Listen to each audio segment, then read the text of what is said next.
Okay, so this is my second SCP video. I hope what I've done will make the audio better. I can't tell till I'm done recording, so hopefully it's better.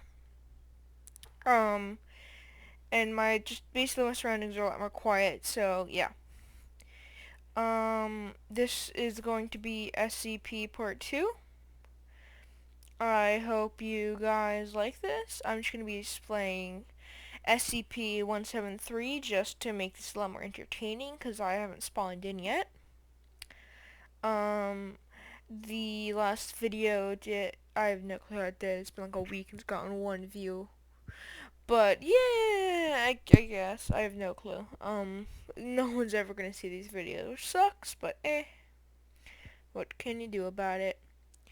But yeah. So I'm about to spawn in. I'm sorry if I feel like I'm narrating. I feel like I'm narrating a lot. I'm sorry if I am. It's just I don't know what to do in this period because I'm not gonna edit it out. I'm way too lazy to do that. But I don't know what to do in the meantime. So yeah, language stuff. Yeah, I'm sorry. I have no clue what to do. I don't...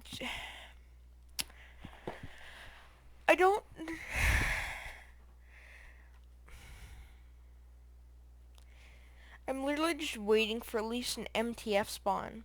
Because I know it's going to take a while.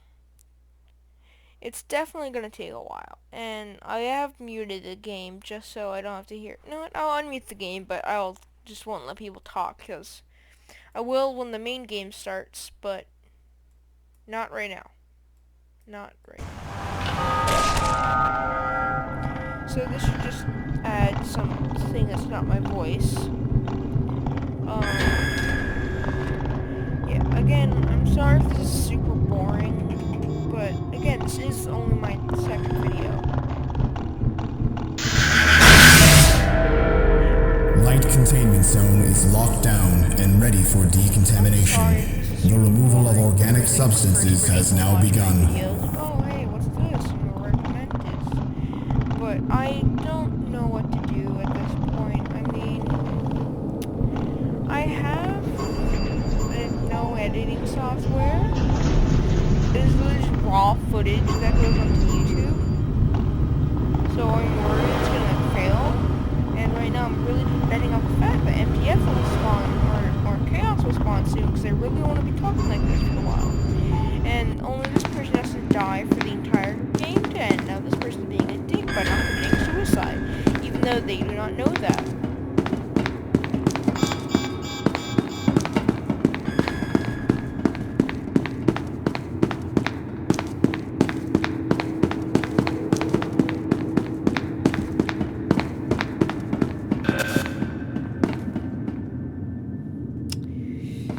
This is the problem you get from having random people in life.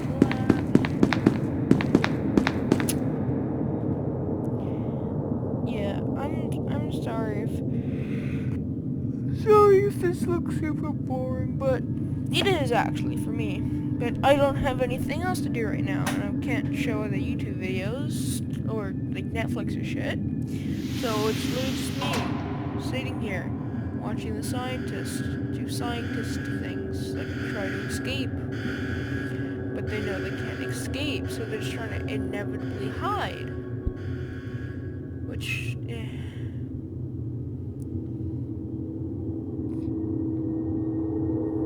You know, what if you just hear the game? Yeah. Aim right. Oh! You right? He's not wrong. Never mind. Yeah, I'm sorry. I don't have some like this miraculous like concept of how to make YouTube videos, but it's good enough for me, and I think it's good enough for most of you guys. I know I do need an editing software. I know that very clearly. And I'm sorry that the footage is super low res.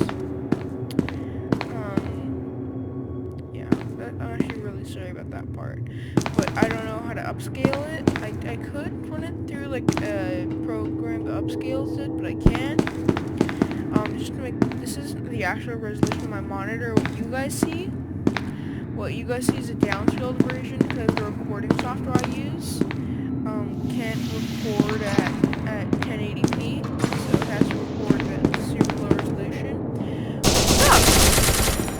But what you gonna do about it?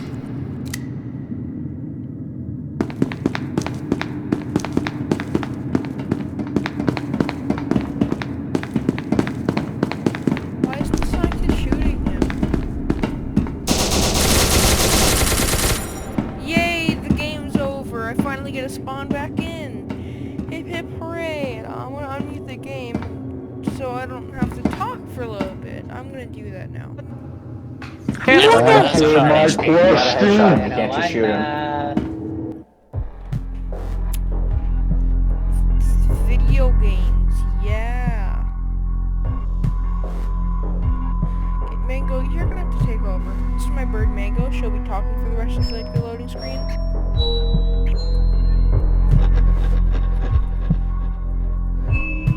Okay, now she just wants to get back on her perch. That was what Mango had to say. If you guys heard that, I don't know. So now can I repeat my question? Follow my Instagram. Why do you think Shut the fuck up, you Oh yeah? Baba Boo. What the fuck is the mic in my head?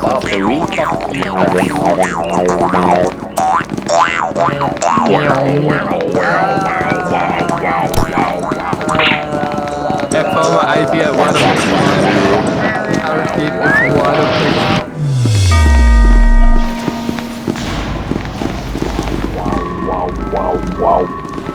SCP-008 containment breach detected. That went well. All remaining personnel are advised to proceed with standard evacuation protocols until an MTF squad reaches your destination.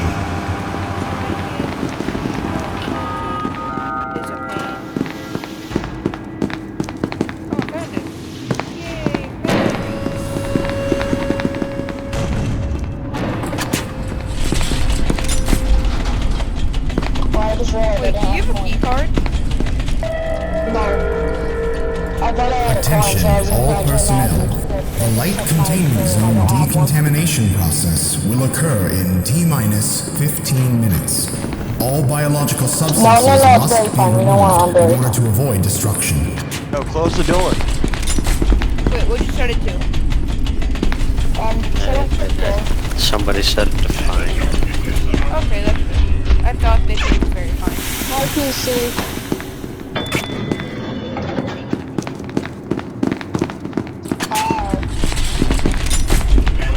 Don't pick up my quarter. It's my favorite quarter. It's looking awfully shite.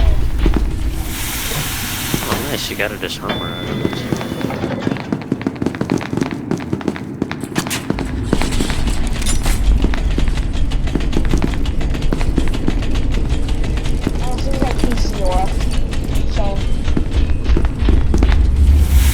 Can you shut the door?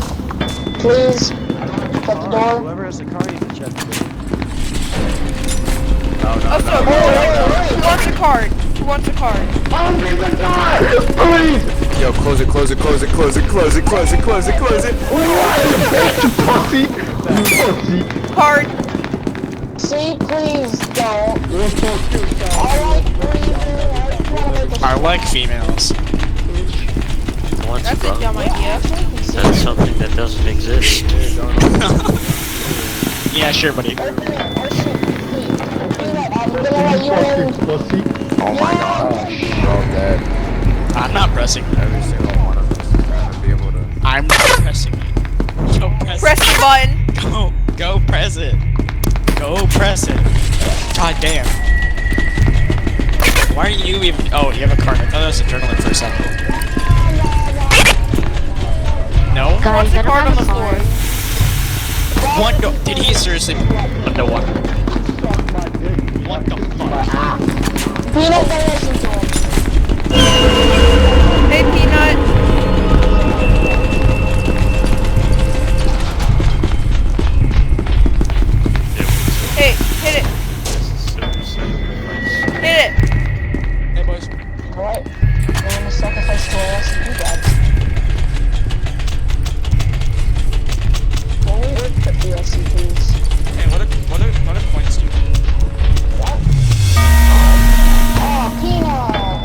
damn What it. the heck, man?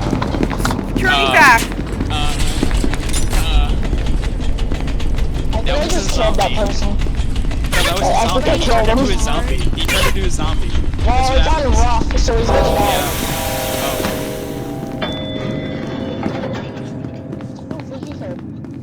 Alright, tell me what we're gonna... Come on, Peanut.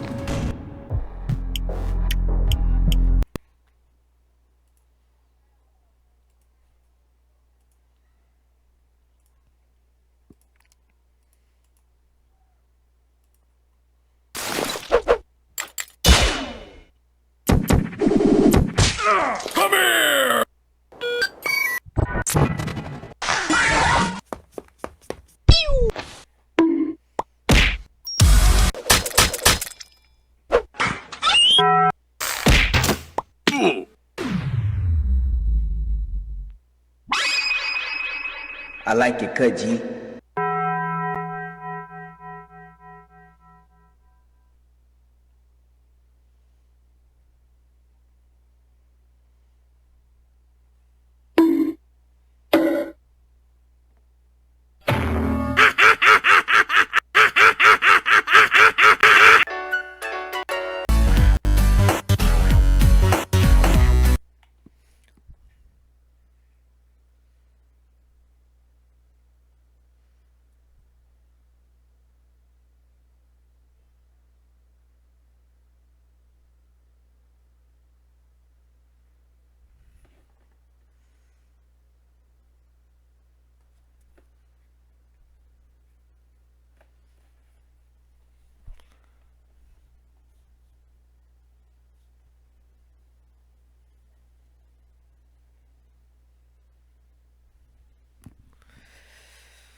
Hi everyone, Donut here. Welcome to Crime Shooty Shoot Talky Talk with Bronut. Today we're going to be talking about why Sergeant Timothy Grammond started carrying 145 rounds of ammunition on patrol. On August 25th, 2008, Officer Grammond was taking a quick break from patrol to buy a Star Wars game for his son when an emergency bolo popped right out of a white Pontiac and gave out a partial plate number. Unknown to anyone at that time,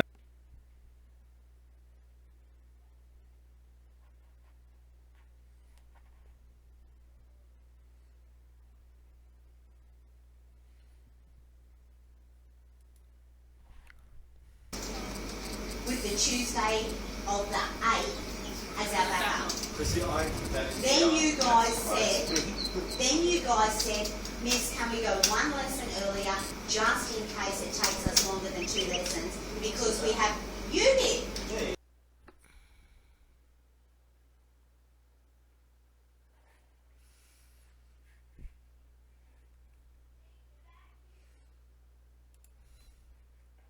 There's this moment at the Oscars, right before La La Land was mistakenly awarded Best Picture, where you can really tell that whatever Warren Beatty is looking at doesn't make sense. For Best Picture. He knew something was wrong, but he wasn't sure. But here's an idea. What if better typography could have prevented this whole snafu?